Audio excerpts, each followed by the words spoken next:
तो दोस्तों आज की इस वीडियो में हम बात करने जा रहे हैं टर्मिनेटर 7 के बारे में। दोस्तों वैसे तो इस यूनिवर्स के अंदर 6 मूवीज़ देखने को मिल चुकी हैं और 7वीं का हम सभी को बेसब्री से इंतज़ार है। तो आज सारी कुछ जानकारी अपडेट डिटेल जो भी निकल कर आई है वो मैं इस के माध्यम से आपको बताने वाला हूँ। तो वीडियो को लाइक कीजिएगा और कंटिन्यू हमारे साथ बने रहिएगा। अब इसके बारे में हम जानना चालू करते हैं। अमेरिकी साइंस फिक्शन एक्शन फिल्म है। यह टर्मिनेटर फ्रेंचाइजी की छठी किस्त और टर्मिनेटर 2 जजमेंट डे 1991 की अगली कड़ी है, जिसमें Rise of the Machines 2003, Terminator Salvation 2009 और टर्मिनेटर जेनेसिस 2015 में चित्रित घटनाओं को नज़रअंदाज किया गया है। फिल्म में लिंडा हैमिल्टन और अर्नोल्ड श्वार्ज़नेगर क्रमशः सारा कॉनर और T-800 टर्मिनेटर के अपने किरदारों को दोहराते हुए हैं, और Mackenzie Davis, Natalia Reyes, Gabriel Luna और डिएगो बोनेटा को नए पात्रों के रूप में पेश किया गया है। डार्क फेट का निर्देशन टिम मिलर ने किया है और इसे David S. Goyer, Justin Rhodes और बिली रे ने लिखा है। यह फिल्म टर्मिनेटर 2 की घटनाओं के 25 साल बाद की कहानी है, जब मशीनें एक उन्नत टर्मिनेटर, लूना, को 2020 में वापस भेजती हैं और उसे डेनी रामोस, रेयस, को मारने के निर्देश देती हैं, जिसका भाग्य भविष्य से जुड़ा हुआ है। प्रतिरोध भी ग्रेस डेविस नामक एक संवर्धित सैनिक को डेनी की रक्षा के लिए समय में वापस भेजता है, जिसके साथ सारा कॉनर और स्काईनेट का T-800 भी शामिल होता है। मुख्य फोटोग्राफी जून से नवंबर 2018 तक हंगरी, स्पेन और संयुक्त राज्य अमेरिका में हुई। उत्तरी अमेरिका में पैरामाउंट पिक्चर्स और अन्य क्षेत्रों में vault Disney Studios Motion pictures द्वारा वितरित यह फिल्म 1 नवंबर 2019 को संयुक्त राज्य अमेरिका में सिनेमाघरों में रिलीज हुई थी। टर्मिनेटर डार्क फेट को आलोचकों से मिश्रित समीक्षा मिली, हालांकि इसे हाल के पूर्ववर्तियों की तुलना में बेहतर माना गया। फिल्म ने दुनिया भर में $261.1 मिलियन की कमाई की और $122.6 मिलियन का नुकसान हुआ, जिससे यह अब तक की सबसे बड़ी बॉक्स ऑफिस बम में से एक बन गई। नतीजतन भविष्य की फिल्मों की शुरुआती योजनाएं बाद में रद्द कर दी गईं। कथानक 1998 में साइबरडाइन सिस्टम को नष्ट करने के 3 साल बाद सारा और जॉन कॉनर ग्वाटेमाला के लिविंगस्टन में सेवानिवृत्त हो गए हैं। उन पर अचानक एक T-800 टर्मिनेटर द्वारा हमला किया जाता है, जो स्काईनेट द्वारा समय के माध्यम से वापस भेजे गए कई में से एक है, जो सारा के रोकने के प्रयासों के बावजूद जॉन को मार देता है। 2020 में एक उन्नत टर्मिनेटर, रेव 9, को डेनी रामोस की हत्या करने के लिए समय में वापस मेक्सिको सिटी भेजा जाता है, जबकि एक साइबरनेटिक रूप से उन्नत सैनिक, ग्रेस, को उसकी रक्षा के लिए 2042 से भेजा जाता है। रेव 9 डेनी के पिता के रूप में प्रच्छन्न ऑटोमोबाइल असेंबली प्लांट में घुसपैठ करता है, जहां डेनी और उसका भाई डिएगो काम करते हैं, लेकिन ग्रेस द्वारा विफल कर दिया जाता है, जो भाई बहनों के साथ भाग जाती है। रेव 9 अपने साइबरनेटिक एंडोस्केलेटन और आकार बदलने वाली तरल धातु बाहरी में विभाजित करने की अपनी क्षमता का उपयोग करते हुए उनका पीछा करता है, डिएगो को मारता है और ग्रेस और डेनी को घेर लेता है। हालांकि साराह आती है और सेनेग्रेड हथियारों का उपयोग करके इकाई के दोनों रूपों को अस्थायी रूप से निष्क्रिय कर देती है। डैनी, ग्रेस और सारा एक मोटल में चले जाते हैं। सारा बताती है कि उसने उन्हें इसलिए पाया क्योंकि जॉन की मौत के बाद के वर्षों में उसे एन्क्रिप्टेड संदेश मिले हैं, जिसमें आने वाले टर्मिनेटर के स्थानों का विवरण दिया गया है, जिनमें से प्रत्येक जॉन के लिए के साथ समाप्त होता है, जिससे वह उन्हें खतरे में पड़ने से पहले नष्ट कर सकती है। ग्रेस ने नोट किया कि स्काईनेट और जॉन उसके भविष्य में मौजूद नहीं हैं, जिसका अर्थ है कि सारा साइबरडाइन के निष्क्रिय होने के बाद पूर्व को नष्ट करने में सफल रही। हालांकि मानवता के भविष्य को लीजन नामक एक अन्य एआई से खतरा है, जिसे मूल रूप से साइबर युद्ध के लिए विकसित किया गया था, जिसे स्काईनेट के स्थान पर बनाया गया था। जब लीजन मनुष्यों के लिए खतरा बन गया, तो इसे परमाणु हथियारों से बेअसर करने का प्रयास किया गया, जिसके परिणामस्वरूप एक परमाणु प्रलय हुआ और एआई ने मानव बचे लोगों को समाप्त करने के लिए मशीनों का एक वैश्विक नेटवर्क बनाया, जिन्होंने लीजन के हमलों का मुकाबला करने के लिए एक प्रतिरोध आंदोलन का आयोजन किया, और डैनी की नीति इसके खिलाफ उनके युद्ध से जुड़ी हुई है। ग्रेस सारा के संदेशों के स्रोत का पता लारेडो, टेक्सास में लगाती है। मेक्सिको संयुक्त राज्य अमेरिका की सीमा पार करते समय रेव 9 और अधिकारियों से बमुश्किल बचते हुए वे अपने स्रोत पर पहुंचते हैं, जहां उन्हें वही T-800 मिलता है जिसने जॉन को मारा था। अपना मिशन पूरा करने और स्काईनेट के अब उसे आगे के आदेश देने के लिए मौजूद न होने के कारण T-800 लक्ष्यहीन हो गया था। समय के साथ और अपनी अनुकूलनशीलता के माध्यम से वह आत्मजागरूक हो गया, मानवता से सीखा और एक विवेक विकसित किया, कार्ल नाम लिया और एक मानव परिवार को अपनाया। यह जानने के बाद कि उसके कार्यों ने सारा को कैसे प्रभावित किया और अस्थायी विस्थापन के स्थान का पता लगाने में सक्षम होने के बाद, कार्ल ने उसे सुधार करने के लिए एक उद्देश्य देने के लिए उन्हें पहले से ही चेतावनी देना शुरू कर दिया। कार्ल ने रेव 9 के खिलाफ उनके साथ जुड़ने की पेशकश की और वे इसे नष्ट करने की तैयारी करते हैं। सारा अनिच्छा से डैनी की खातिर साथ काम करने के लिए सहमत हो जाती है। रेव 9 के आगमन की आशंका करते हुए कार्ल अपने परिवार को अलविदा कहता है और उन्हें भागने के लिए कहता है। समूह सारा के एक परिचित से एक सेनेग्रेड विद्युत चुंबकीय पल्स (ईएमपी) जनरेटर की तलाश करता है। रेव 9 उन्हें पकड़ लेता है, जिससे उन्हें भागने के लिए एक विमान चुराने के लिए मजबूर होना पड़ता है। हालांकि परिणामस्वरूप गोलीबारी में ईएमपी जनरेटर नष्ट हो जाते हैं। उड़ान के दौरान ग्रेस बताती है कि दानी भविष्य में प्रतिरोध का संस्थापक कमांडर बन जाएगा, इससे पहले कि रेव 9 उनके हवाई जहाज पर चढ़े और कार्ल को अस्थायी रूप से वश में कर ले। ग्रेस, सारा और दानी को विमान से पैराशूट से एक जलविद्युत संयंत्र के पास एक नदी में उतरना पड़ता है। कार्ल और रेव 9 उनके पीछे पीछे चलते हैं। फंसकर समूह संयंत्र के अंदर अपना स्थान बना लेता है। आगामी लड़ाई में कार्ल और ग्रेस रेव 9 को एक घूमते हुए टरबाइन में धकेल देते हैं, जिससे एक विस्फोट होता है जो दोनों टर्मिनेटर को गंभीर रूप से नुकसान पहुंचाता है। गंभीर रूप से क्षतिग्रस्त रेव 9 एंडोस्केलेटन सारा को अक्षम कर देता है, जिससे डेनी को खुद इसका सामना करने के लिए मजबूर होना पड़ता है। मरती हुई ग्रेस डेनी से कहती है कि वह इसे नष्ट करने के लिए अपने पावर स्रोत का उपयोग करे। डेनी रेव 9 से लड़ने की कोशिश करती है, लेकिन जल्दी ही पराजित हो जाती है। कार्ल खुद को फिर से सक्रिय करता है और रेव 9 को रोकता है, जिससे डेनी ग्रेस के पावर स्रोत से उस पर वार कर सकता है। फिर वह खुद को और रेव 9 को एक कगार पर घसीटता है, इससे पहले कि पावर कोर फट जाए, जिससे वे दोनों नष्ट हो जाए। कुछ समय बाद डेनी और सारा युवा ग्रेस को उसके परिवार के साथ खेल के मैदान में देखते हैं।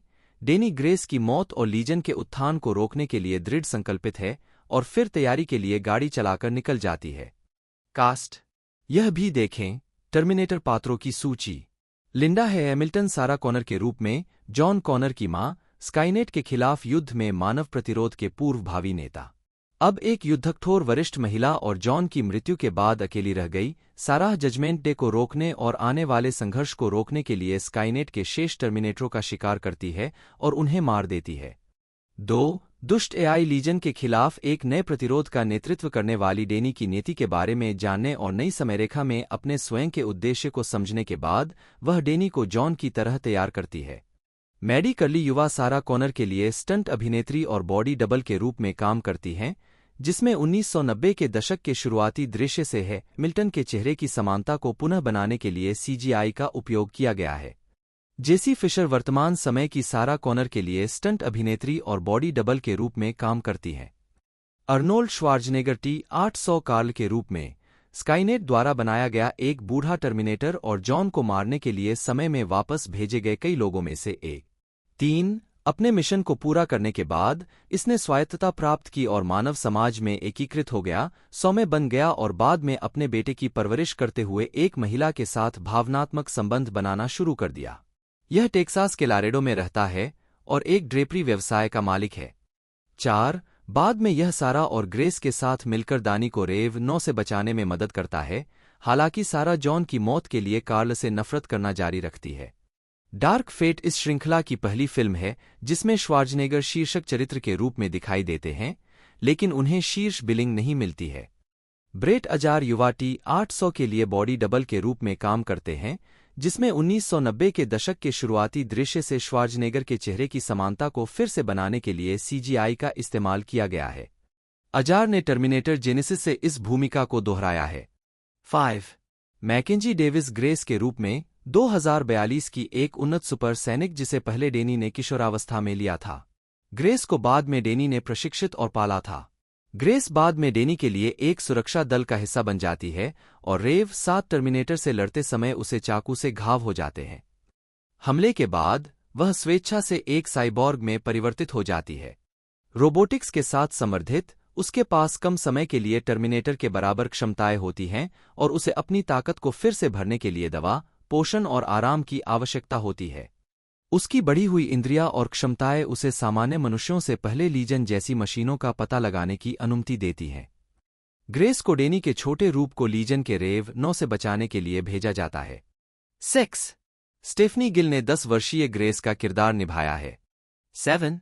नतालिया रेयस, दानी रामोस के रूप में एक युवा महिला जो मेक्सिको सिटी में एक ऑटोमोबाइल असेंबली प्लांट में अपने भाई के साथ काम करती है। दानी को रेव 9 द्वारा समाप्त करने का लक्ष्य बनाया जा रहा है। 8. 9. सबसे पहले सारा का मानना था कि दानी प्रतिरोध नेता की नेती माँ है, सारा की तरह।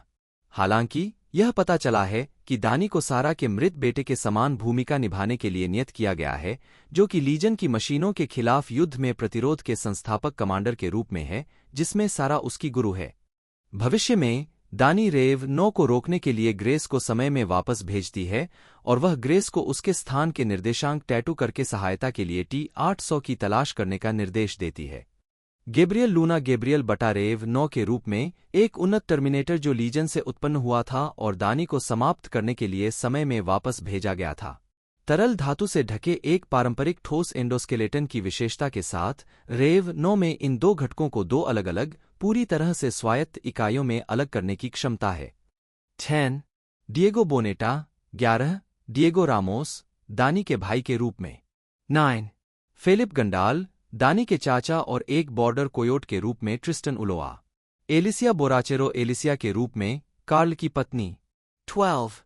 मैनुअल पैसिफिक, माटेओ के रूप में कार्ल का सौतेला बेटा। 13. Anrich years. 14. विसेंट के रूप में डैनी और डिएगो के पिता। फ्रेजर जेम्स, मेजर डीन, संयुक्त राज्य वायुसेना के खुफिया अधिकारी और सारा के परिचित। टॉम हॉपर विलियम हार्डेल के रूप में प्रतिरोध में ग्रेस के कमांडिंग अधिकारी। 15. स्टुअर्ट मैकक्वेरी, क्रेग, डेनी और डिएगो के कार्य पर्यवेक्षक के रूप में। स्टीवन क्री, रिग्बी, एक संयुक्त राज्य अमेरिका सीमा गश्ती एजेंट। फिल्म की एडीआर वॉयस कास्टिंग निर्देशक जॉर्जिया साइमन ने ग्रेस की मां की आवाज दी। एडवर्ड फर्लांग, जॉन कॉनर संदर्भ के रूप में। 16. जॉन कॉनर का एक युवा संस्करण सीजीआई और मोशन कैप्चर का उपयोग करके बनाया गया। 17. आरोन कुनिज ने युवा जॉन कॉनर की आवाज दी। 16. जूड कोली ने युवा जॉन कॉनर के लिए बॉडी डबल के रूप में काम किया, जिस पर 1990 के दशक से फरलोंग के चेहरे की समानता लागू की गई थी। 18, 19, 20, 21. टर्मिनेटर 2 जजमेंट डे से अप्रमाणित अभिलेखीय फुटेज के माध्यम से अर्ल बोएन डो सिल्बरमैन के रूप में दिखाई देते हैं। उत्पादन, विकास। टर्मिनेटर डार्क फेट के निर्देशक Tim Miller 2019 San Diego Comic-Con में फिल्म का प्रचार करते हुए दिसंबर 2013 तक स्काईडांस प्रोडक्शंस टर्मिनेटर जेनेसिस के लिए फिल्मों की एक नई तरह की शुरुआत करने की योजना बना रहा था। 22, 23 जेनेसिस सीक्वल 19 मई 2017 और 29 जून 2018 को रिलीज होने वाले थे।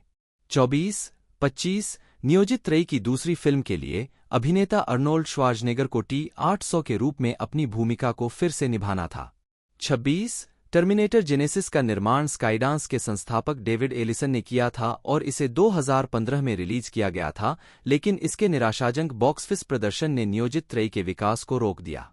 27, 28, 29, 30 स्काईडांस की मुख्य रचनात्मक अधिकारी डाना गोल्डबर्ग ने अक्टूबर 2015 में कहा था कि वह यह नहीं कहेंगी कि फ्रैंचाइजी होल्ड पर है, इतना ही फिर से समायोजित हो रही है। गोल्डबर्ग के अनुसार जेनेसिस के निराशाजनक घरेलू प्रदर्शन के बावजूद कंपनी दुनिया भर में अपनी संख्या से खुश थी और अभी भी नई फिल्में बनाने का इरादा रखती थी। सीक्वल का निर्माण 2016 से पहले शुरू नहीं होगा क्योंकि कंपनी ने जेनेसिस के बाद अपनी दिशा निर्धारित करने के लिए बाजार अनुसंधान की योजना बनाई थी। 29 जेनेसिस सीक्वल को अंततः रद्द कर दिया गया। टिम मिलर और एलिसन ने डेडपूल 2, 2018 को पूरा करने के बाद मिलर द्वारा अंततः एक नई टर्मिनेटर फिल्म का निर्देशन करने के बारे में बात की। 33, 34 जब मिलर ने अक्टूबर 2016 में डेडपूल 2 परियोजना को छोड़ दिया। 35 तो उन्होंने टर्मिनेटर फिल्म को अपने अगले प्रोजेक्ट के रूप में लिया। 33, 34 मिलर के अनुरोध पर। 36 फ्रैंचाइजी निर्माता जेम्स कैमरून बाद में इस परियोजना में शामिल हो गए। कैमरून ने पहली 2 टर्मिनेटर फिल्मों का निर्देशन और सहलेखन किया था। 37, 38 और मिलर ने अपनी कंपनी ब्लर स्टूडियो के माध्यम से पहले कैमरून के साथ काम किया था। 39 एलिसन को लगा कि जेनेसिस बेहतर हो सकती थी, इसलिए उन्होंने एक बेहतर फिल्म बनाने की उम्मीद में कैमरून को एक साथी निर्माता के रूप में भर्ती किया। 41 कैमरून टर्मिनेटर 2 जजमेंट डे 1991 का सीक्वल बनाने के एलिसन के प्रस्ताव से चिंतित थे, जिसमें Terminator 3 Rise of the Machines 2003, Terminator Salvation 2009 और टर्मिनेटर जेनेसिस की घटनाओं को नजरअंदाज किया गया था। 41 कैमरून ने कहा, हम दिखावा कर रहे हैं कि अन्य फिल्में एक बुरा सपना थीं या एक वैकल्पिक समय रेखा जो हमारे मल्टी वर्स में स्वीकार्य है। 33 परियोजना के अन्य फिल्म निर्माताओं ने श्वार्ज़नेगर के बिना फिल्म बनाने का सुझाव दिया था, लेकिन कैमरून को यह विचार पसंद नहीं आया क्योंकि वह और श्वार्ज़नेगर दोस्त थे। 43 कैमरून इस शर्त पर फिल्म का निर्माण करने के लिए सहमत हुए कि श्वार्ज़नेगर इसमें शामिल होंगे। 45 उनका मानना था कि कैमरून की भागीदारी गुणवत्ता की मुहर के रूप में काम करेगी, जो प्रशंसकों को यह विश्वास दिलाएगी कि फ्रैंचाइजी को कम से कम उस तरह से संभाला जा रहा है जैसा कि मूल फिल्म निर्माता चाहते हैं। 38 कैमरून जनवरी 2017 तक फिल्म से जुड़े हुए थे और एलिसन मिलर को निर्देशित करने के इरादे से विज्ञान कथा लेखकों में से एक लेखक की तलाश कर रहे थे। 46 बाद में महीने में एलिसन ने कहा कि वर्ष के अंत से पहले फ्रैंचाइजी के भविष्य के बारे में एक घोषणा की जाएगी, यह कहते हुए कि यह एक ऐसी दिशा में होने जा रहा है जो T2 के बाद से प्रशंसकों को वास्तव में जो चाहिए था उसकी निरंतरता प्रदान करेगा। 47 जुलाई 2017 में कैमरून ने कहा कि वह एलिसन के साथ फिल्मों की एक त्रयी स्थापित करने और उनकी देखरेख करने के लिए काम कर रहे थे। इरादा श्वार्ज़नेगर को शामिल करने का था, लेकिन नए पात्रों को पेश करने और बैटन पास करने का भी था। 48 प्री प्रोडक्शन 12 सितंबर 2017 को स्काईडांस मीडिया ने पुष्टि की कि मिलर नई टर्मिनेटर फिल्म का निर्देशन करेंगे। 49 जिसे शुरू में 26 जुलाई 2019 को रिलीज के लिए निर्धारित किया गया था। 50 फिल्म का बजट लगभग $185 से $196 मिलियन था। 51 जिसे स्काईडांस, पैरामाउंट पिक्चर्स और 20वीं सेंचुरी फॉक्स के बीच मोटे तौर पर 3 तरीकों से विभाजित किया गया था। 52 ये सभी फिल्म की प्रोडक्शन कंपनियां थीं। 53 चीन स्थित टेंसेंट पिक्चर्स अप्रैल 2018 में सहवित्त पोषक के रूप में परियोजना में शामिल हुई। 54 अंततः बजट का 10% वित्त पोषित किया। 51 टेंसेंट परियोजना पर एक प्रोडक्शन कंपनी थी। 53 और उसने चीन में फिल्म के वितरण, विपणन और बिक्री को भी संभाला। 54 TSG एंटरटेनमेंट और कैमरून की लाइट स्टॉर्म एंटरटेनमेंट भी उत्पादन में शामिल थीं। 53 लेखन पटकथा लेखकों को काम पर रखने से पहले मिलर ने पूछा था कि फ्रेंचाइज को फिर से कैसे बनाया जाए, इस पर उपन्यासकारों के एक समूह से सलाह ली जाए। 55 उपन्यासकारों में जो एबरक्रॉम्बी, नील अशर, ग्रेग बेयर, वॉरेन एलिस और नील स्टीफेंसन शामिल थे। 34 एबरक्रॉम्बी ने एक महिला चरित्र का विचार सुझाया जो आधी मानव और आधी मशीन है, जो ग्रेस चरित्र की उत्पत्ति का निर्माण करती है। 55 एक मानवमशीन चरित्र, मार्कस राइट, पहले टर्मिनेटर साल्वेशन में दिखाया गया था, जिसे सैम वर्थिंगटन ने चित्रित किया था। 56 फिल्म की कहानी मिलर, कैमरून और एलिसन द्वारा तैयार की गई थी और पटकथा लिखने के लिए लेखकों की एक टीम को काम पर रखा गया था। इनमें Charles H. Eagle, David S. GoAir और उनके लेखन साथी जस्टिन रोड्स और टेलीविजन श्रृंखला टर्मिनेटर द सारा कॉनर क्रॉनिकल्स के निर्माता जोश फ्रीडमैन शामिल थे। 41 57 58 34 कैमरून और लेखकों ने टर्मिनेटर सीक्वल देखे जो उनकी शुरुआती फिल्मों के बाद आए थे। उन्होंने निर्धारित किया कि बाद की फिल्मों की कहानियां समय यात्रा के मामले में बहुत जटिल थीं। 41-42 कहानी पर काम करने में कई सप्ताह बिताए गए, जिसे अंततः एक नई टर्मिनेटर फिल्म त्रयी के रूप में देखा गया। 41-59-60 गोयर ने त्रयी में पहली फिल्म के लिए एक मसौदा लिखा जो अंततः टर्मिनेटर डार्क फेट बन गई। 34 गोयर अन्य परियोजनाओं में चले गए। 34 नवंबर 2017 तक बिली रे को स्क्रिप्ट को चमकाने के लिए लाया गया था। 57 रे ने गोयर के अधिकांश मसौदे को फिर से लिखा। मिलर ने फिल्म के एक्शन दृश्य लिखे, जबकि रे ने पात्रों को संभाला। 34 कैमरून के पास किसी विशेष फिल्म के लिए एक्शन दृश्यों की एक सूची नहीं थी जिसे वह वर्षों से शूट करना चाहते थे। उन्होंने यह सूची मिलर को दी ताकि वह उन्हें टर्मिनेटर डार्क फेट में काम कर सकें। इस सूची ने एक बांध और पानी के नीचे एक हम्बी से जुड़े दृश्यों का आधार बनाया। 61 जैसे जैसे फिल्मांकन की शुरुआत हुई, कैमरून को लगा कि स्क्रिप्ट में सुधार की जरूरत है और उन्होंने खुद ही बदलाव किए। 41 फिल्म की कहानी का श्रेय जेम्स कैमरून, चार्ल्स ईगल, जोश फ्रीडमैन, डेविड गोयर और जस्टिन रोड्स को दिया गया। 37 उनकी असहमतियों में यह भी शामिल था कि भविष्य में मानव प्रतिरोध लीजन से जीतेगा या हारेगा। मिलर चाहते थे कि मनुष्य हारें, जबकि कैमरन अलग तरह से सोचते थे। मिलर ने कहा, लीजन इतना शक्तिशाली है, इसे हराने का एकमात्र तरीका समय में पीछे जाकर इसे पालने में गला घोंटना है। जिम कहते हैं, मनुष्यों के हारने में क्या नाटकीय है?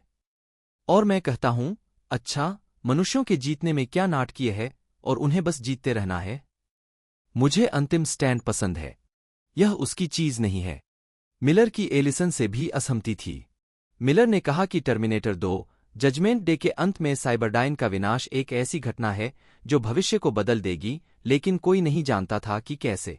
और मुझे नहीं लगता कि इसके बाद आने वाली फिल्मों ने वास्तव में इसे एक साफ तरीके से खोजा है, जैसा कि मेरा मानना है कि हम कर रहे हैं, सच्चे परिणामों के साथ, और सारा के लिए उन परिणामों का सामना करना सही है क्योंकि वे शुरू से ही उसके विकल्प थे।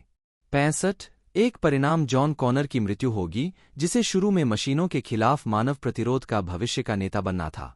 61 जॉन कॉनर के चरित्र को मारने का निर्णय कैमरून की ओर से आया, जो दर्शकों को आश्चर्यचकित करना चाहते थे, जो चरित्र की पौराणिक कथाओं में निवेश कर चुके थे। यह ऐसा है, चलो इसे टेबल से हटा दें।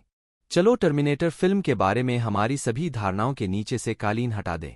चलो पहले 45 सेकंड में एक पिज्जेरिया में उसके सिर में गोली मार दें। 66 कैमरून ने कहा कि जॉन की मौत सारा के अंतिम आघात को दिखाने के लिए कहानी के लिए एक स्प्रिंगबोर्ड के रूप में कार्य करती है, जिससे वह नई फिल्म के अंत में ही ठीक होने लगती है।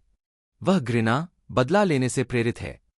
उसकी बदमाशी गहरी चोट और गहरे दर्द की जगह से आती है। 66 मिलर ने कहा कि उन्हें और अन्य फिल्म निर्माताओं को जॉन को मारने का निर्णय विवादास्पद नहीं लगा। मिलर को लगा कि सारा कॉनर को एक दुखी चरित्र के रूप में सबसे अच्छा चित्रित किया गया था और उन्होंने कहा कि जॉन की मृत्यु ने उसे ऐसा होने का कारण प्रदान किया। 61 मिलर ने सारा कॉनर के बारे में कहा, दुख ने उसे एक भावनाहीन हत्या मशीन बनने के लिए प्रेरित किया है। और फिल्म के अंत में वह खुद को फिर से देखभाल करने की अनुमति देती है, वह मानवता में वापस आती है। उसका मुरझाया हुआ दिल फिर से खिल गया है। यही यात्रा थी। हालांकि मिलर नहीं चाहते थे कि सारा कॉनर एक अप्रिय और अदृश्य चरित्र हो और उन्होंने कहा, मुझे लगता है कि सारा कठिन है, लेकिन उसे देखना असहज नहीं है। 34 कैमरून का मानना था कि जॉन कॉनर को हटाने से फिल्म को पिछली फिल्मों की नकल जैसा महसूस होने से रोका जा सकेगा। 67 जॉन कॉनर को हटाने से कहानी में नए किरदारों को शामिल करने का मौका मिला। मिलर ने कहा, आप जॉन को कहीं 36 वर्षीय अकाउंटेंट के रूप में नहीं दिखा सकते। और वास्तव में जब आप इसके बारे में सोचते हैं तो वह एक दयनीय व्यक्ति की तरह हो सकता है, जिसने इतिहास में अपना पल खो दिया और उसे इस सामान्य, साधारण अस्तित्व में धकेल दिया गया। शुरुआती दृश्य का वर्णन करते हुए मिलर ने कहा, आप दर्शकों के चेहरे पर थप्पड़ मारना चाहते हैं और कहना चाहते हैं, जागो, यह अलग होने जा रहा है। मुझे लगता है कि यह पूरा हो गया है। मुझे इसकी हिंसा से नफरत है। मुझे एक बच्चे को गोली मारने के विचार से नफरत है, लेकिन यह कहानी को जो नाटकीय ईंधन देता है, वह निर्विवाद है। विकास के शुरुआती चरणों में इस विचार पर विचार किया गया था कि दानी रामोस को जॉन की बेटी के रूप में चित्रित किया जा सकता है या उसका कॉनर्स से कोई अन्य संबंध हो सकता है। हालांकि मिलर को यह विचार पसंद नहीं आया कि वह उनसे संबंधित होगी। 61 जॉन कॉनर को शुरुआत के अलावा किसी अन्य दृश्य में दिखाने की कभी योजना नहीं थी। 66 लिंडा हैमिल्टन जॉन कॉनर को मारने के फैसले से कुछ हद तक हैरान थीं। उनका मानना था कि इससे बहुत सारे प्रशंसक परेशान होंगे, लेकिन उन्होंने यह भी कहा कि वह चाहती हैं कि फिल्म श्रृंखला और उसके पात्र विकसित हों। 67 वह फिल्म के पात्रों से प्रसन्न थीं। उन्हें लगा कि टर्मिनेटर 2 के पहले के सीक्वल में ऐसे पात्रों की कमी थी जिनकी दर्शकों को परवाह हो। 69 मिलर अंतिम फिल्म के विचार से असंतुष्ट थे कि डेनी ग्रेस को अतीत में भेज देगा। उन्होंने कहा, हमने यह पूरी कहानी सेट की है जहां ग्रेस डेनी की सरोगेट संतान है और एक मां अपने बच्चे को उसके लिए मरने के लिए भेजती है।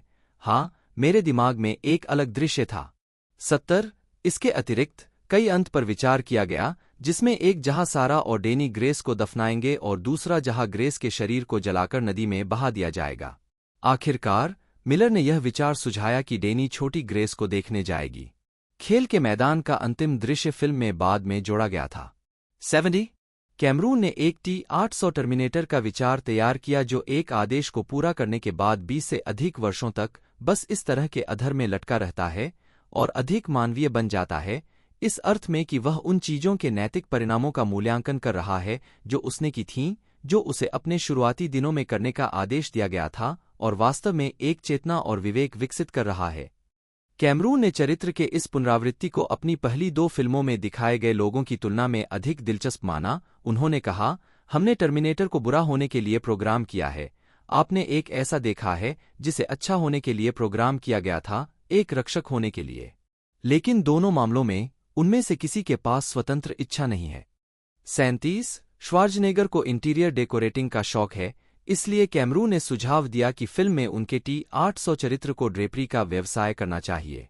71 72 73 मिलर ने स्क्रिप्ट की संरचना को इस तरह से व्यवस्थित किया कि श्वार्ज़नेगर का चरित्र कहानी में बाद में दिखाई दे, ताकि 3 महिला प्रमुख पात्रों को विकसित होने का समय मिल सके।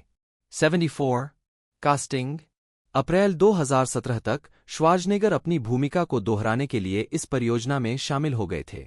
75 76 उस सितंबर में यह घोषणा की गई कि हैमिल्टन सारा कॉनर के रूप में अपनी भूमिका को फिर से निभाएंगी, जिसे उन्होंने पहले 2 फिल्मों में चित्रित किया था। 77 हैमिल्टन ने 1996 के थीम पार्क आकर्षण T-2-3D बैटल एक्रॉस टाइम के लिए भी भूमिका को संक्षेप में दोहराया था। 78 और टर्मिनेटर साल्वेशन के लिए एक बिना श्रेय वाली भूमिका में अपनी आवाज प्रदान की थी। 79 क्योंकि पिछली टर्मिनेटर फिल्मों ने दर्शकों के साथ अच्छा प्रदर्शन नहीं किया था, मिलर को लगा कि हैमिल्टन को भूमिका को फिर से करना जरूरी है। 65 80 कैमरून एलिसन और मिलर केवल सारा कॉनर चरित्र को वापस लाना चाहते थे, अगर हैमिल्टन भूमिका को फिर से निभाएं। फिल्म की कहानी पहले तैयार की गई थी। कैमरून ने हैमिल्टन की वापसी का मुख्य कारण यह बताया कि लोगों ने उन्हें इस भूमिका में पसंद किया था। 40 फिल्म का ऐसा कोई संस्करण नहीं था जिसमें हैमिल्टन को बाहर रखा गया हो, और मिलर ने कहा कि अगर उन्होंने भूमिका को अस्वीकार कर दिया तो कोई बैकअप योजना नहीं थी। 81 लगभग 6 सप्ताह के बाद 82 हैमिल्टन ने फिल्म पर हस्ताक्षर करने का फैसला किया। 65 जिसकी अभी तक उनके पढ़ने के लिए पूरी स्क्रिप्ट नहीं थी, उस पर अभी भी काम चल रहा था। 83 शुरू में हैमिल्टन अनिश्चित थीं कि क्या वह भूमिका को फिर से निभाना चाहती हैं। 84 वह अभिनय से अर्धसेवानिवृत्त हो चुकी थीं। 85 और उन्होंने कहा, मैं नहीं चाहती थी कि यह एक बेशर्मी भरा पैसा कमाने का जरिया लगे। मैं यह शांत प्यारा जीवन जी रही हूं जिसमें कोई सेलिब्रिटी होना शामिल नहीं है, और आपको वास्तव में सोचना होगा, क्या मैं वास्तव में इसे फिर से 15 मिनट के लिए बदलना चाहती हूं। 82 चूंकि सारा कॉनर के रूप में उनकी आखिरी उपस्थिति के बाद से बहुत समय बीत चुका था, हैमिल्टन ने मान लिया था कि वह कभी भी भूमिका को फिर से नहीं निभाएंगी, और ऐसा करने के प्रस्ताव से वह आश्चर्यचकित थीं। 65 हैमिल्टन ने वापसी के अपने फैसले के बारे में कहा, मैं बहुत खुश थी कि सभी साल बीत चुके थे, क्योंकि मैं इतने सालों को इतनी सारी बैकस्टोरी और आंतरिक जीवन से भर सकती थी जो चरित्र को शक्ति दे सकती थी। 83 हैमिल्टन ने इस भूमिका के लिए शारीरिक आकार में आने के लिए एक फिटनेस ट्रेनर के साथ 1 वर्ष से अधिक समय काम किया। 83 65 86 हैमिल्टन ने कहा कि उन्होंने टर्मिनेटर 2 के मुकाबले अपनी काया पर 10 गुना अधिक मेहनत की। इसमें सप्लीमेंट्स और बायोइडेंटिकल हार्मोन्स के सेवन के साथ साथ ग्रीन बेरेट्स के साथ प्रशिक्षण भी शामिल था। 87 88 उन्होंने हथियारों का प्रशिक्षण भी लिया। 89 हैमिल्टन की भूमिका पर टिप्पणी करते हुए कैमरन ने कहा कि उन्हें एक 62 वर्षीय अभिनेत्री अभिनीत एक एक्शन फिल्म का विचार पसंद आया। 90 91 हैमिल्टन ने फिल्म के लिए अपने बालों को भूरे रंग में रंगना चुना, क्योंकि वह चाहती थीं कि दर्शक उनके किरदार को एक बूढ़ी महिला के रूप में देखें। 92 हैमिल्टन को शारीरिक प्रशिक्षण पसंद नहीं आया। 93 मार्च 2018 में यह घोषणा की गई थी कि मैकेंजी डेविस को फिल्म में लिया गया था। 6 मिलर ने डेविस के बारे में कहा, मैं न केवल एक ऐसी महिला चाहता था जो शारीरिक रूप से भूमिका के लिए उपयुक्त हो, बल्कि भावनात्मक रूप से भी। मैकेंजी वास्तव में ऐसा करना चाहती थी, वह भूमिका के बाद आई। उसने किसी से भी ज्यादा मेहनत की। 55 डेविस को कास्ट किए जाने के बाद उन्होंने फिल्म के फाइट सीन के लिए शारीरिक प्रशिक्षण लिया। 95 96 श्वार्ज़नेगर और गैब्रियल लूना ने भी फिल्म के लिए शारीरिक प्रशिक्षण लिया। 97 लूना को पहली बार दिसंबर 2017 में एक भूमिका के लिए चुना गया था, जब उनके लिए 4 महीने की कास्टिंग प्रक्रिया शुरू हुई थी। 98 प्रोडक्शन टीम कहानी के नए केंद्रबिंदु के रूप में एक 18 से 20 साल की महिला को कास्ट करना चाहती थी।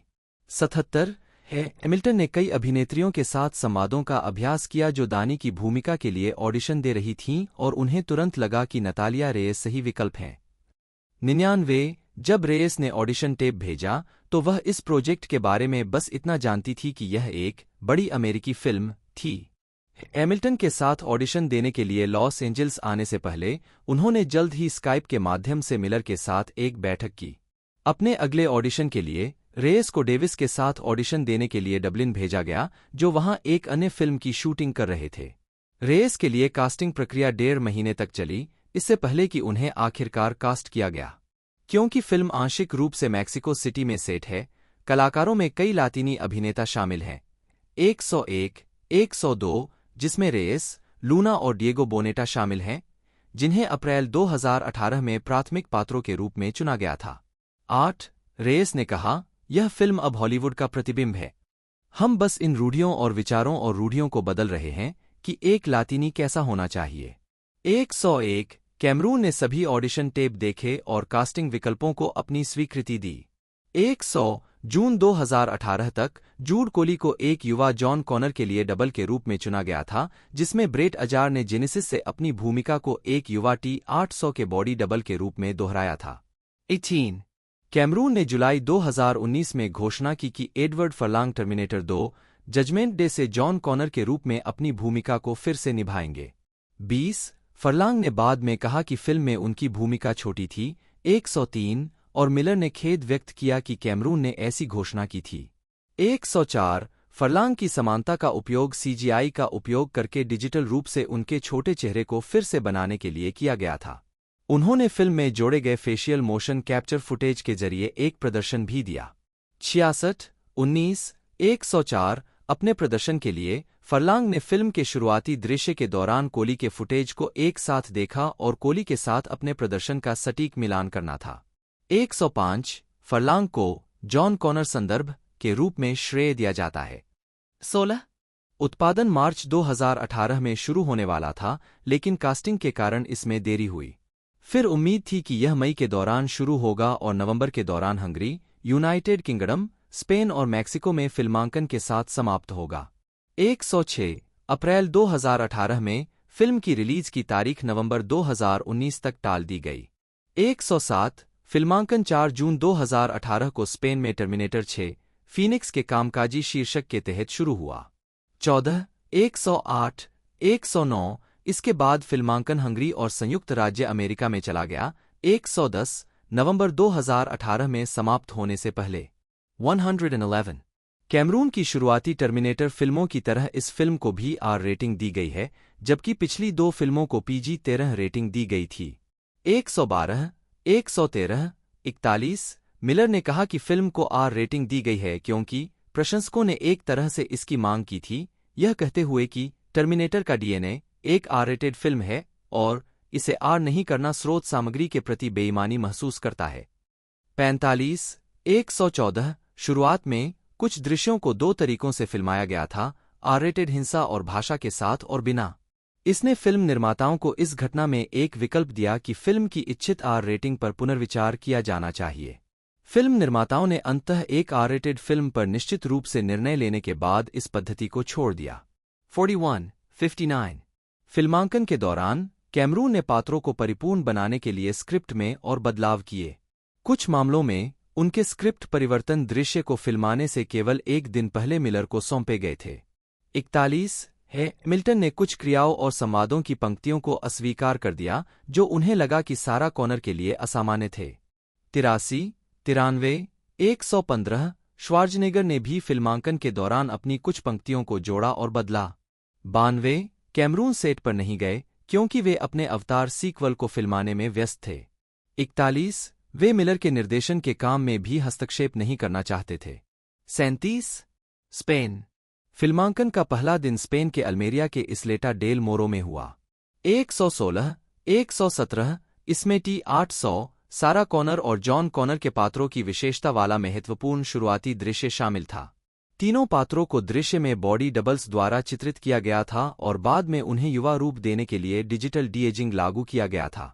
डबल्स ने विशेष हुड पहने थे जो उनके सिर की हरकतों को ट्रैक करते थे, जिससे उनके चेहरे की विशेषताओं को बाद में श्वार्ज़नेगर, मिल्टन और फर्लांग द्वारा रिकॉर्ड किए गए नए मोशन कैप्चर फेशियल फुटेज द्वारा बदला जा सकता था।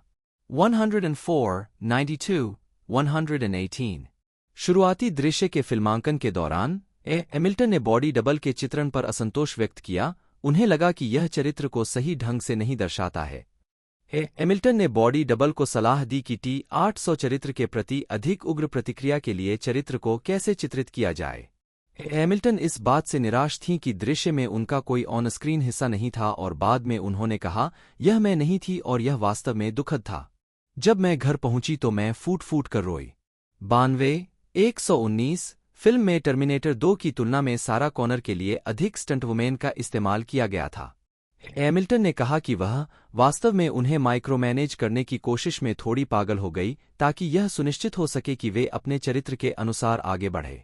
इस कारण से मिल्टन ने अपने कुछ स्टंट खुद किए। 120। मेक्सिको में सेट किए गए दृश्यों को पूरी तरह से स्पेन में शूट किया गया था, जहां फिल्मांकन लगभग 30 दिनों तक चला था। 121। स्पेन को बजटीय कारणों और मेक्सिको में ड्रग कार्टेल हिंसा पर सुरक्षा चिंताओं के कारण चुना गया था। फिल्मांकन स्थानों में मैड्रिड के पड़ोस पुएब्लो नुएवो और लावापीस शामिल थे, जो मैक्सिकन शहरों के रूप में खड़े थे। इन दृश्यों के लिए फिल्म क्रू ने टैक्सियों से मिलते जुलते कारों को फिर से रंग दिया और सड़कों पर पुराने वाहनों को भी छोड़ दिया ताकि यह पता चले कि उन्हें छोड़ दिया गया था। 122। स्थान को मैक्सिकन रूप देने के लिए भित्तिचित्र कला को चित्रित करने के लिए एक कलाकार को भी काम पर रखा गया था। बोनेटा, जो मेक्सिको सिटी में पैदा हुए और पले बढ़े थे, को फिल्म के कला विभाग के नेताओं के साथ मिलने के लिए कहा गया ताकि यह सुनिश्चित किया जा सके कि स्पेन में फिल्मांकन स्थानों में एक प्रामाणिक मैक्सिकन रूप हो। जुलाई 2018 में सैन जुआन औद्योगिक एस्टेट सहित कैट्राल में 2 सप्ताह तक फिल्मांकन हुआ। 124। कार्टाजेना, 125 और एल्डेविला डैम में भी फिल्मांकन हुआ।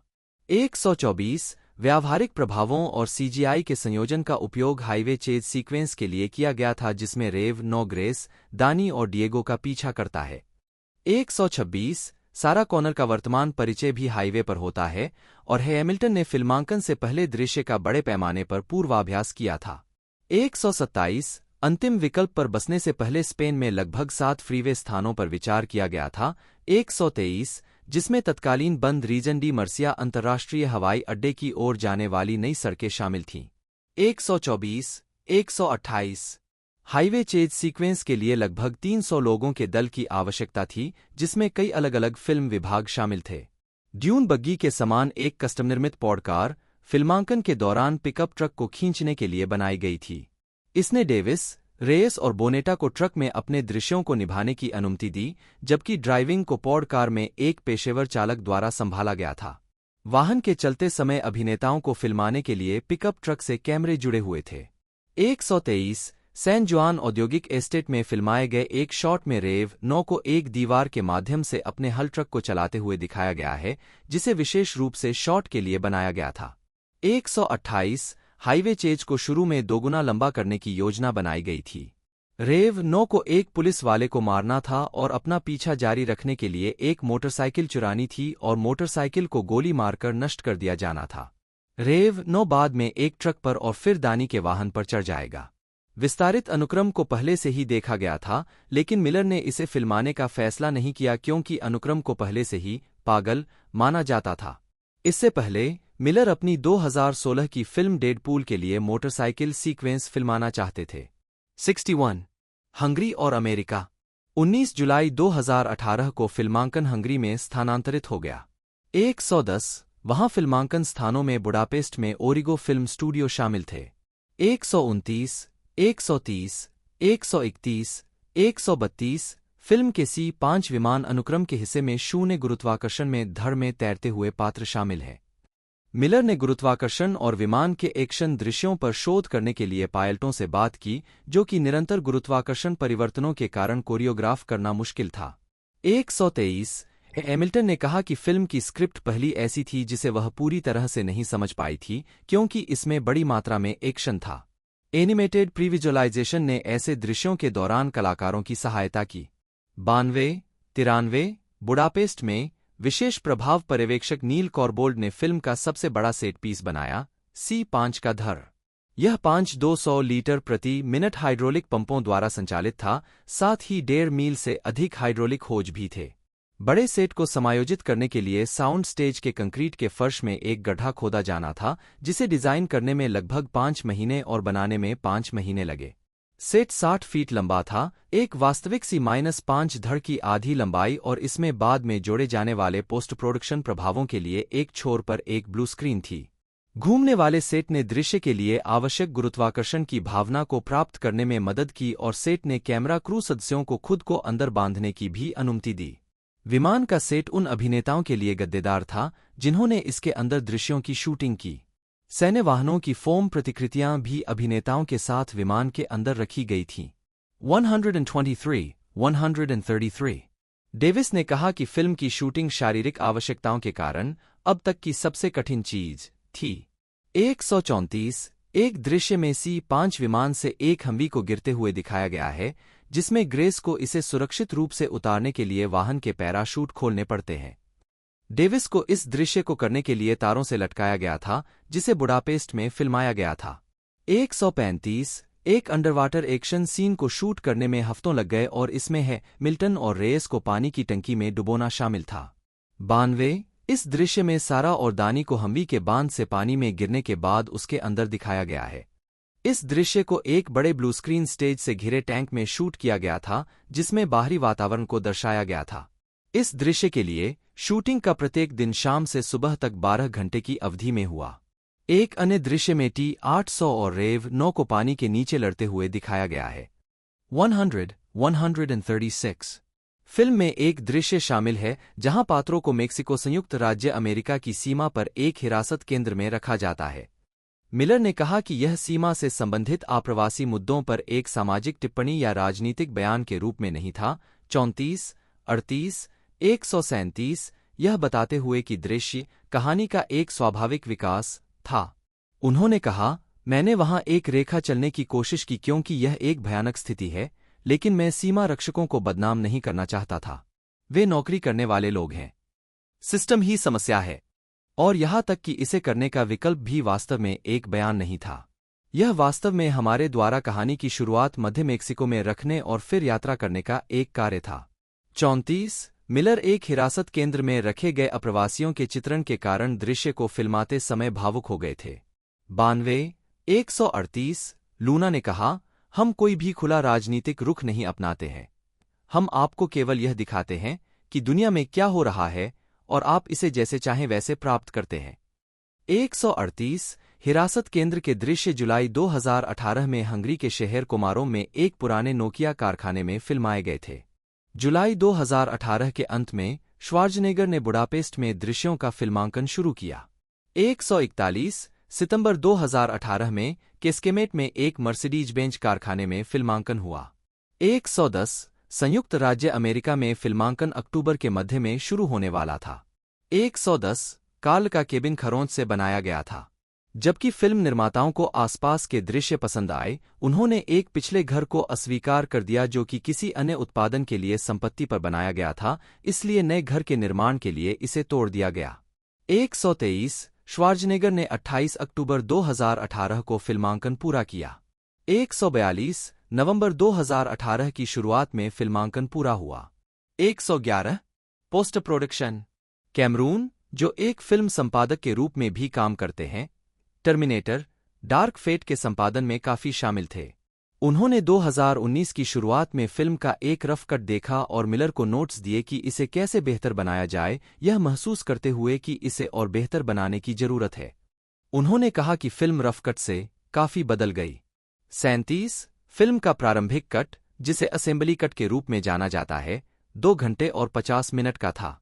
मिलर का निर्देशक का कट फिल्म के अंतिम रनटाइम के करीब था। निर्देशक के कट से 3 या 4 मिनट हटा दिए गए थे, जिसमें कुछ दृश्य भी शामिल थे। कुछ दृश्यों की छंटाई भी की गई, जिसमें पानी के नीचे की लड़ाई और C-5 हवाई जहाज पर सवार दृश्य शामिल हैं।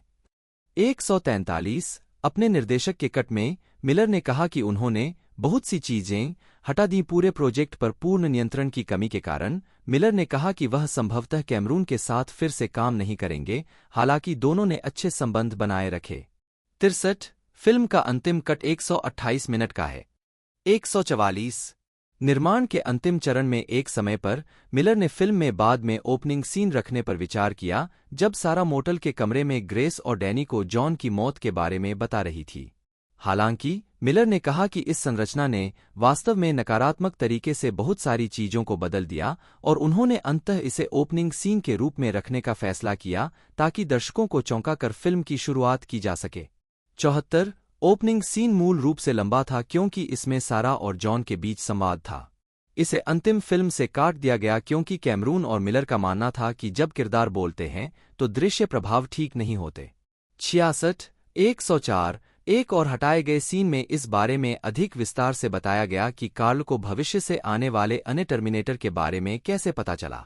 कैमरून द्वारा लिखे गए इस सीन में बताया गया कि कार्ल ने आगमन को ट्रैक करने के लिए एक सेल फोन ऐप बनाया जो सेल फोन सिग्नल को बाधित करता है। सीन को हटा दिया गया क्योंकि इसे बाकी सीक्वेंस की तुलना में बहुत हास्यप्रद माना गया, जिसमें एक गंभीर लहजा है क्योंकि इसमें सारा अपने बेटे के हत्यारे से मिलती है। 70 रेव 9 के साथ कार्ल की अंतिम लड़ाई से एक शॉट हटा दिया गया था जिसमें कार्ल की बाह से मांस को नोचते हुए दिखाया गया था। मिलर ने कहा, हमें घिनौने और भयानक के बीच की रेखा पर चलना था और उन्होंने हाथ की त्वचा को झटकेदार के एक बड़े टुकड़े की तरह लटकते हुए के रूप में वर्णित किया। उन्होंने कहा, यही वह जगह है जहां हमने रेखा खींची। 145 फिल्म में 2600 दृश्य प्रभाव शॉट्स हैं और इसे एडोब प्रीमियर प्रो और एडोब आफ्टर इफेक्ट्स का उपयोग करके संपादित किया गया है। 146 दृश्य प्रभाव industrial light and magic ILM और स्कैनलाइन VFX द्वारा प्रदान किए गए थे, जिनकी देखरेख Alex Wang, David Seeger, Arek Komorowski ने की थी। Eric Barba Blur Studio, Digital Domain, Method Studio, Unit Image, Rebellion VFX, Mammal Studio, Universal Production Partners UPP, 147 Weta Digital, 148 Les Android Associates, the Third Floor Inc और Cantina creative की मदद से production supervisor थे। 149 ILM शुरू में दृश्य प्रभावों पर काम करने वाली एकमात्र कंपनी होने जा रही थी। कंपनी ने एक सैन्य अड्डे का एक स्थापित शॉट और सीमा पार करने के दौरान कई शॉट्स भी बनाए। 151 ब्लर स्टूडियो ने ऐसे दृश्यों को संभाला जो एक सैनिक के रूप में ग्रेस के भविष्य को दर्शाते हैं। 123 ILM ने शुरुआती दृश्य में डीएजिंग को संभाला। 118 ILM के visual effect supervisor Jeff white ने कहा कि यह सुनिश्चित करने के लिए कि पात्रों के चेहरे यथार्थवादी दिखें और टर्मिनेटर 2 जैसी ही समानताएं हों, दृश्य में बहुत काम किया गया। 150 डिजिटल हेड शॉट्स देखने के बाद श्वार्ज़नेगर ने ILM टीम को मार्गदर्शन प्रदान किया, जिसने उनके चरित्र के चेहरे की हरकतों को सही करने के लिए सूक्ष्म समायोजन किए। ILM टीम ने रेव 9 के लिक्विड मेटल इफेक्ट भी बनाए। टीम ने टाइमलैप्स फोटोग्राफी का अध्ययन किया जिसमें शैवाल और कवक की वृद्धि को दर्शाया गया था और इसने लिक्विड मेटल की हरकतों को प्रेरित किया। 152 फरवरी 2019 में कैमरून के अनुसार फिल्म का कामकाजी शीर्षक टर्मिनेटर डार्क फेट था। 153 अगले महीने फिल्म के आधिकारिक शीर्षक के रूप में इसकी पुष्टि की गई। 154 संगीत मुख्य लेख Terminator Dark Fate sound track Tom Holkenborg ने डेडपूल में उनके सहयोग के बाद निर्देशक टिम मिलर के साथ फिर से जुड़कर फिल्म का स्कोर तैयार किया। 155 होल्केनबॉर्ग ने ब्रैड फिडेल की मूल टर्मिनेटर थीम को फिर से बनाया और साथ ही दानी रामोस की जातीयता को दर्शाने के लिए लातीनी तत्वों को भी पेश किया। उन्होंने स्कोर की रचना करते समय लगभग 15 उपकरणों का इस्तेमाल किया और निहाई की आवाज और वॉशिंग मशीन की आवाज का भी इस्तेमाल किया, अपने स्कोर को फिडेल की तुलना में अधिक आक्रामक बताया। 156 साउंड ट्रैक को पैरामाउंट म्यूजिक द्वारा 1 नवंबर 2019 को डिजिटल रूप से रिलीज किया गया था। रिलीज विपणन Linda Hamilton, Natalia Reyes, Diego Boneta, Mackenzie Davis, Gabriel Luna और अर्नोल्ड श्वार्ज़नेगर मंच पर एक मेज पर बैठे हुए। डार्क फेट के कलाकार 2019 सैन डिएगो कॉमिक कॉन में फिल्म का प्रचार करते हुए हैमिल्टन, डेविस और रेयस को दिखाने वाली पहली लुक वाली प्रचार 26 अगस्त 2018 में जारी की गई थी। यह उन टिप्पणियों का विषय था जिसमें टर्मिनेटर और जॉन कॉनर की अनुपस्थिति की आलोचना की गई थी और महिला कलाकारों पर इसके फोकस के लिए इसे प्रतिक्रिया मिली थी। 157, 158, 159 फिल्म का एक टीजर ट्रेलर 23 मई 2019 को जारी किया गया था। 160, जिसमें जॉन मार्क मैकमिलन द्वारा प्रस्तुत ब्योर्क के हंटर का एक कवर संस्करण है। 161, 162 फिल्म के नाटकीय और अंतर्राष्ट्रीय ट्रेलर 29 अगस्त 2019 को जारी किए गए थे। 163, 164 ट्रेलरों की रिलीज की तारीख ने दूसरी फिल्म में दी गई मूल जजमेंट डे की सालगिरह को चिह्नित किया। 165, 166 सितंबर 2019 में एडोब और पैरामाउंट पिक्चर्स ने लोगों के लिए एडोब सॉफ्टवेयर और फिल्म की संपत्तियों का उपयोग करके ट्रेलर का अपना रीमिक्स संस्करण बनाने के लिए एक प्रतियोगिता शुरू की। 1 अक्टूबर 2019 की शुरुआत में जोकर की आईमैक्स स्क्रीनिंग के दौरान फिल्म का संक्षिप्त फुटेज दिखाया गया था। मिलर और कलाकार फिल्म को बढ़ावा देने के लिए एक वैश्विक प्रेस टूर पर गए और हैमिल्टन ने 21 अक्टूबर 2019 को सियोल में एक प्रीमियर कार्यक्रम में भाग लिया। 166 फिल्म में श्वार्ज़नेगर के किरदार के पास एक वैन है जिसके किनारे पर कार्ल सड्रेप्रीज 888-512-1984 लिखा हुआ है। यह नंबर एक वास्तविक फोन नंबर था जिसे डायल करने पर कार्ल के रूप में श्वार्ज़नेगर की रिकॉर्डिंग बजती है। यह नंबर 12 मई 1984 को संदर्भित करता है, वह तारीख जिस पर काइल रीज पहली फिल्म में समयात्रा करता है। 168, 169 नाट्य टर्मिनेटर डार्क फेट यूके में 23 अक्टूबर 2019 को रिलीज हुई। 170 और 1 नवंबर 2019 को उत्तरी अमेरिका में पैरामाउंट पिक्चर्स द्वारा और Walt Disney Studios Motion Pictures 20वीं शताब्दी फॉक्स बटा बुएना विस्टा इंटरनेशनल के माध्यम से अंतर्राष्ट्रीय स्तर पर रिलीज हुई। 171, 172 19 अक्टूबर 2019 को अलामो ड्राफ्टहाउस सिनेमा ने 15 सिनेमाघरों में फिल्म की आश्चर्यजनक स्क्रीनिंग की मेजबानी की, जो टर्मिनेटर 2 जजमेंट डे की स्क्रीनिंग के रूप में प्रच्छन्न थी। 173 अमेरिका में फिल्म का प्रीमियर इवेंट 28 अक्टूबर 2019 को लॉस एंजल्स के हॉलीवुड में TCL चाइनीज थिएटर में होना था, लेकिन पास के जंगल की आग के कारण इसे रद्द कर दिया गया था।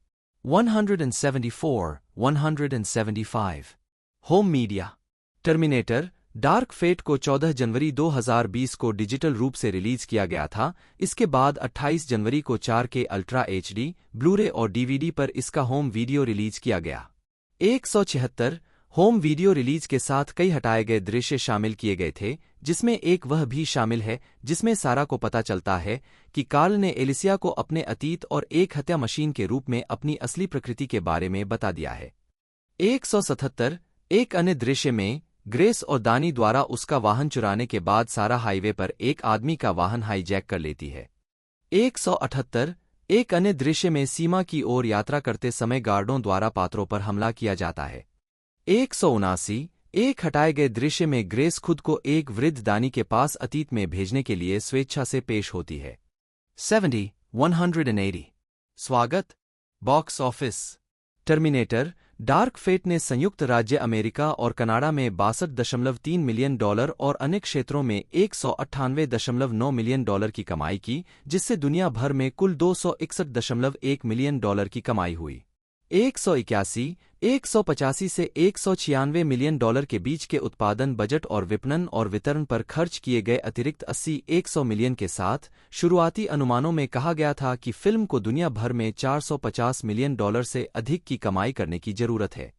51, 182 फिल्म ने पैरामाउंट, स्काईडांस और अन्य स्टूडियो को $122.6 मिलियन का नुकसान पहुंचाया।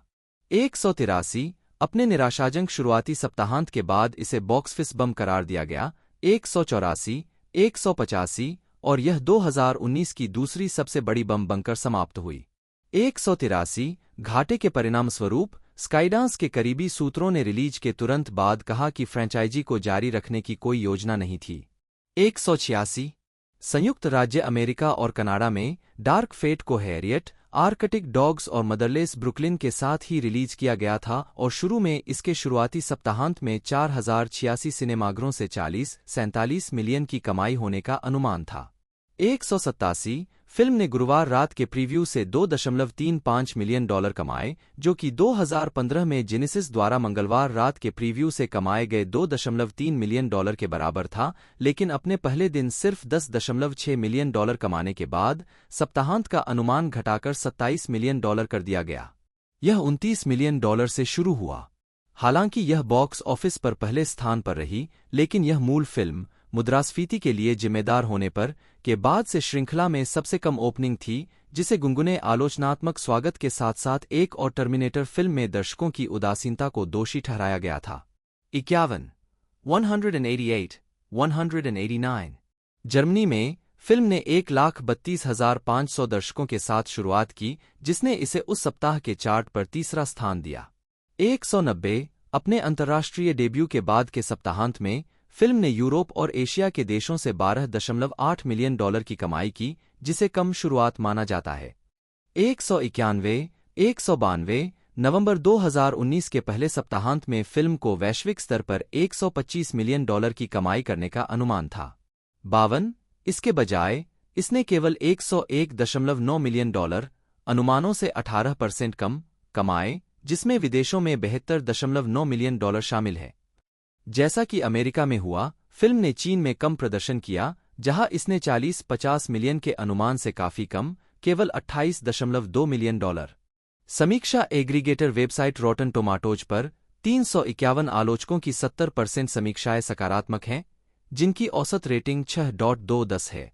वेबसाइट की आम सहमति में लिखा है, टर्मिनेटर डार्क फेट अपने तत्काल पूर्ववर्तियों की तुलना में एक महत्वपूर्ण उन्नयन का प्रतिनिधित्व करता है, भले ही इसमें फ्रैंचाइजी की सर्वश्रेष्ठ किस्तों की रोमांचकारी मारक क्षमता का अभाव हो। 194 मेटाक्रिटिक, जो एक भारित औसत का उपयोग करता है, ने 51 आलोचकों के आधार पर फिल्म को 100 में से 54 का स्कोर दिया, जो मिश्रित या औसत समीक्षाओं को दर्शाता है। 195 सिनेमा स्कोर द्वारा सर्वेक्षण किए गए दर्शकों ने फिल्म को A+ से F पैमाने पर B+ का औसत ग्रेड दिया, जो इसके 3 तत्काल पूर्ववर्तियों के समान स्कोर है, जबकि पोस्टट्रैक ने इसे 78% का समग्र सकारात्मक स्कोर दिया, जिसमें 51% ने कहा कि वे निश्चित रूप से इसकी अनुशंसा करेंगे। 51 हॉलीवुड रिपोर्टर ने लिखा कि कुल मिलाकर आलोचक डार्क फेट को लेकर सतर्क रूप से उत्साहित थे, हालांकि बार बार यह अनुशंसा देखने में कुछ अजीब लगता है कि यह श्रृंखला की आसानी से तीसरी सर्वश्रेष्ठ फिल्म है। 196 द रैप के विलियम बिबियानी ने लिखा कि क्या टर्मिनेटर डार्क फेट इस कहानी का आखिरी अध्याय है या एक बिल्कुल नई फ्रैंचाइज का पहला अध्याय है, अभी के लिए अप्रासंगिक है। फिल्म किसी भी तरह से काम करती है, पहली 2 फिल्मों की कहानी को एक संतोषजनक निष्कर्ष पर लाती है, जबकि क्लासिक कहानी को रोमांचक नए तरीकों से उत्साहित नए दर्शकों के सामने फिर से पेश करती है। यह एक लुभावनी ब्लॉकबस्टर है और फॉर्म में वापसी का स्वागत है। 197 वैरायटी के ओवेन ग्लीबरमैन ने फिल्म को टर्मिनेटर 2 के बाद पहली महत्वपूर्ण टर्मिनेटर सीक्वल कहा और लिखा कि टर्मिनेटर डार्क फेट एक ऐसी फिल्म है जो आपको इसके पैमाने और दृश्य प्रभावों से प्रभावित करने के लिए डिजाइन की गई है, लेकिन यह एक ऐसी फिल्म भी है जो अच्छे और संतुष्टिदायक तरीकों से स्मार्ट तरीके से पैक किए गए लोडाउन जॉनर थ्रिलर क्लासिकिज्म की ओर लौटती है, जिसने मूल टर्मिनेटर को उसकी किक दी थी।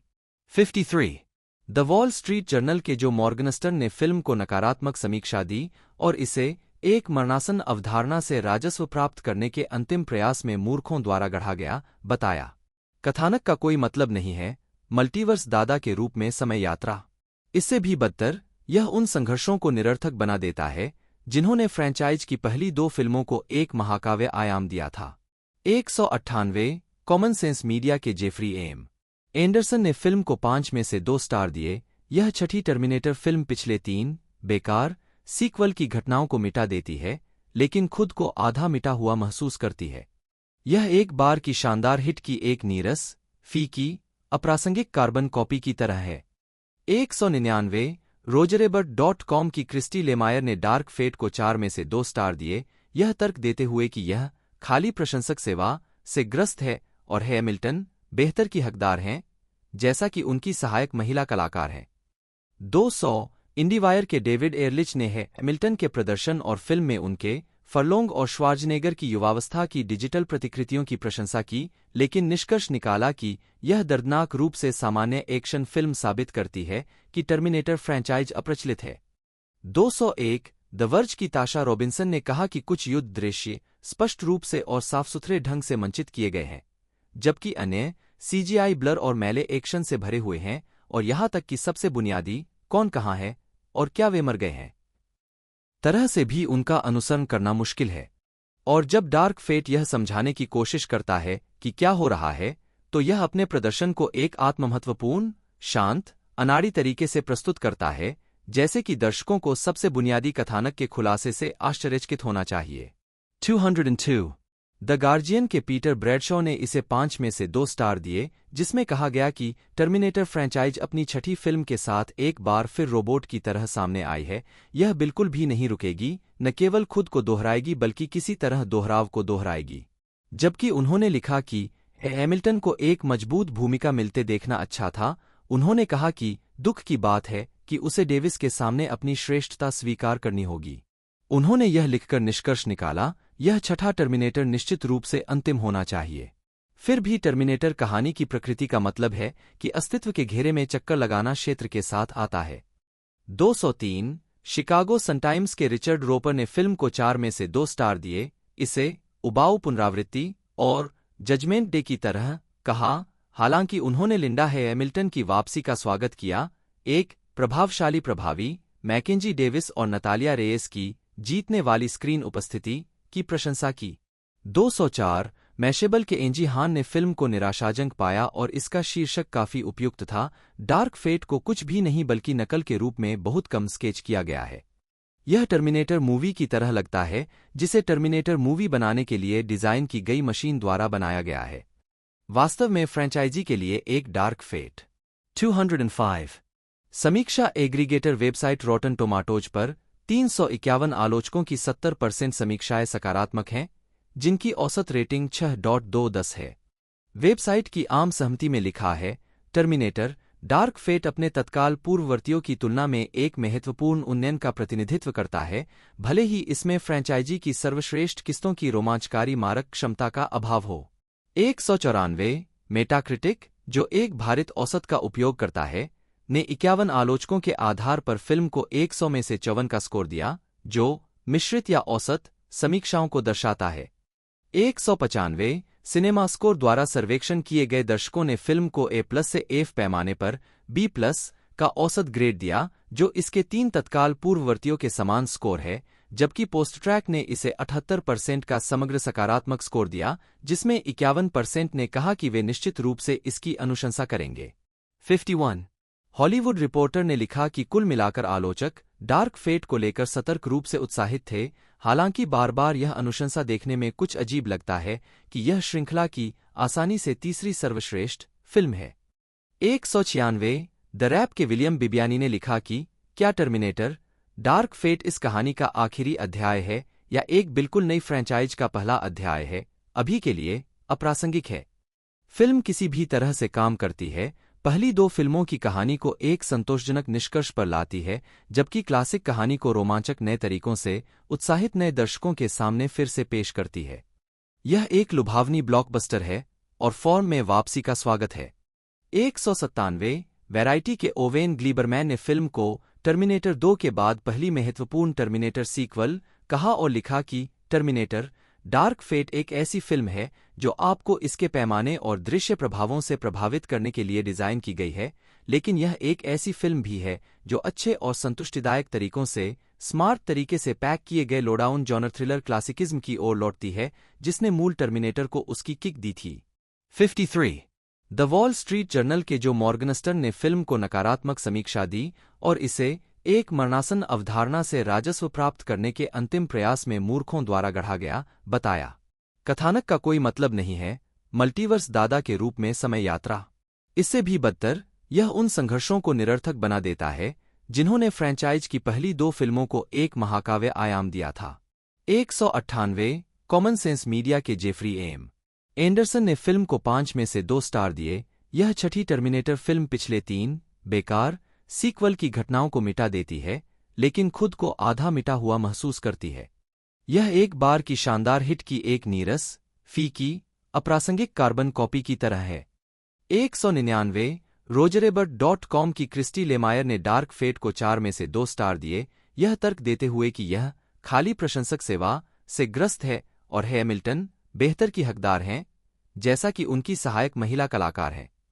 200 इंडीवायर के डेविड एयरलिच ने हैमिल्टन के प्रदर्शन और फिल्म में उनके फरलोंग और श्वार्ज़नेगर की युवावस्था की डिजिटल प्रतिकृतियों की प्रशंसा की, लेकिन निष्कर्ष निकाला कि यह दर्दनाक रूप से सामान्य एक्शन फिल्म साबित करती है कि टर्मिनेटर फ्रैंचाइज अप्रचलित है।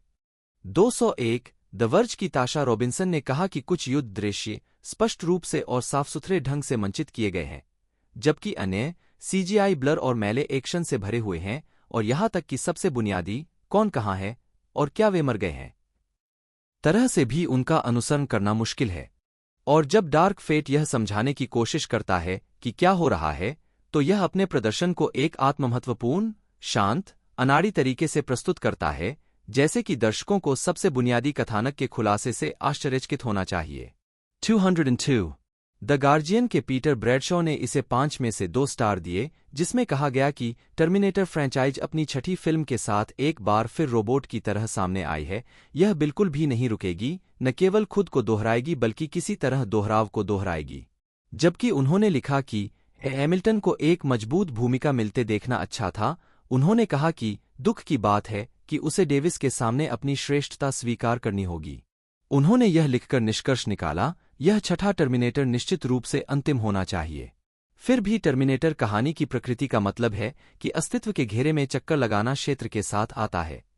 203 शिकागो सनटाइम्स के रिचर्ड रोपर ने फिल्म को 4 में से 2 स्टार दिए, इसे उबाऊ पुनरावृत्ति और जजमेंट डे की तरह कहा।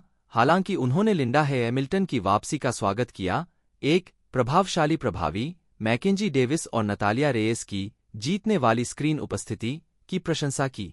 204 मैशेबल के एंजी हान ने फिल्म को निराशाजनक पाया और इसका शीर्षक काफी उपयुक्त था।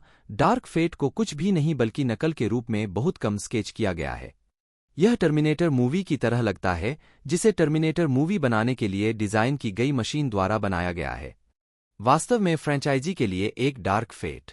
205 फिल्म के मिश्रित स्वागत के बारे में टिम मिलर का मानना था कि पिछली 3 फिल्मों से निराश होने के बाद कुछ दर्शकों को फिल्म नापसंद करने की प्रवृत्ति थी। उन्होंने कहा कि कुछ दर्शक इससे नफरत करते हैं क्योंकि यह छठी फिल्म है और हॉलीवुड को मूल फिल्में बनानी चाहिए और फ्रेंचाइजी को दोहराना नहीं चाहिए। 38 मिलर ने बाद में 2022 में एक और अधिक स्पष्ट मूल्यांकन दिया, टर्मिनेटर एक दिलचस्प फिल्म है, लेकिन शायद हमने इसे पर्याप्त रूप से एक्सप्लोर कर लिया है।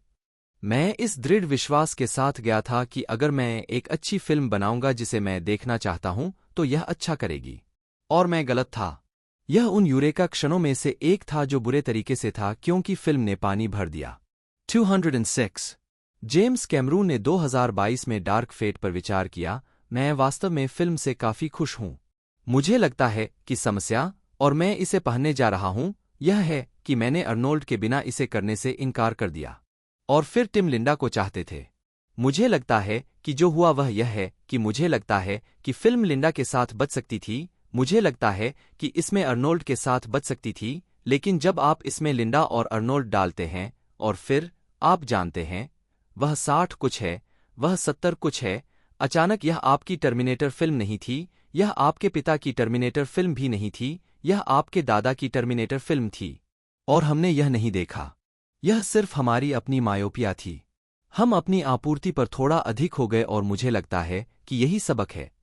207 श्वार्ज़नेगर ने 2023 में एक साक्षात्कार में फ्रैंचाइज के बारे में एक स्पष्ट मूल्यांकन भी दिया। पहली 3 फिल्में शानदार थीं। चौथी साल्वेशन में मैं नहीं था क्योंकि मैं गवर्नर था। फिर 5वीं जेनेसिस और छठी डार्क फेट, जहां तक मेरा सवाल है, सौदा पक्का नहीं कर पाए। हम पहले से ही यह जानते थे क्योंकि वे अच्छी तरह से लिखी नहीं गई थीं। 208 जॉन कॉनर का भाग्य। फिल्म की शुरुआत में जॉन कॉनर की मौत की आलोचकों और प्रशंसकों दोनों ने आलोचना की थी। 209 210 news.abcbn.com के फ्रेड हॉसन ने लिखा कि इस फिल्म में जॉन कॉनर को जल्दी खोने का फैसला करने से पहली दो क्लासिक टर्मिनेटर फिल्मों का भावनात्मक दिल भी धड़कना बंद हो गया। 211 रिचर्ड रोपर ने तर्क दिया कि जॉन कॉनर को मारने से पिछली दो फिल्मों की स्थापना बर्बाद हो गई। भले ही डार्क फेट ने टर्मिनेटर की तरह श्रृंखला की तीसरी, चौथी और पांचवीं प्रविष्टियों को एक तरफ फेंक दिया हो, लेकिन यह पहली फिल्म और फॉलोअप, जो अब तक के 2 या 3 सबसे महान सीक्वल में से एक है, के प्रभाव को भी कम करता है।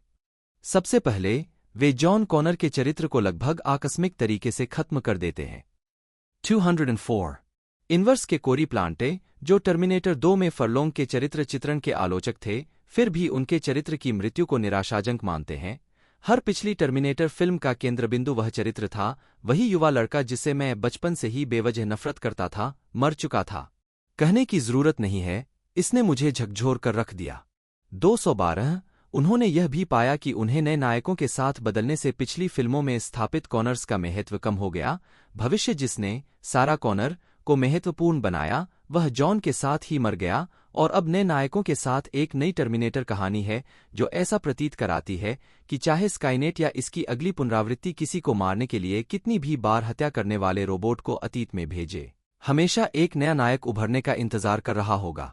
212 चीट शीट के रॉबर्ट यानिस जूनियर ने इस मोड़ को अकल्पनीय बताया। एक पल में फ्रेंचाइज का पूरा सार, जॉन के नेतृत्व में मानवीय प्रतिरोध, खत्म हो गया। 213 कोलाइडर के मैट गोल्डबर्ग को लगा कि शुरुआत ने टर्मिनेटर 2 की विरासत को अपूरणीय क्षति पहुंचाई है, क्योंकि यह निरर्थक है। इसके बाद से हर सीक्वल ने जजमेंट डे के अंत को कम कर दिया है, क्योंकि कहानी को जारी रखने की आवश्यकता है, क्योंकि स्टूडियो को पैसा पसंद है और वे अकेले नहीं रह सकते। लेकिन टर्मिनेटर डार्क फेट अब तक का सबसे खराब अपराधी हो सकता है, क्योंकि इसका प्रस्तावना सीधे T2 का अनुसरण करता है, और कथा को जारी रखने का क्या मतलब है, इस पर विचार करने के बजाय शॉक वैल्यू पर जाता है। 214 CNET के रिचर्ड ट्रैनहोम को लगा कि शुरुआती मोड़ ने डार्क फेट के साथ सभी गलत चीजों को समेट दिया है।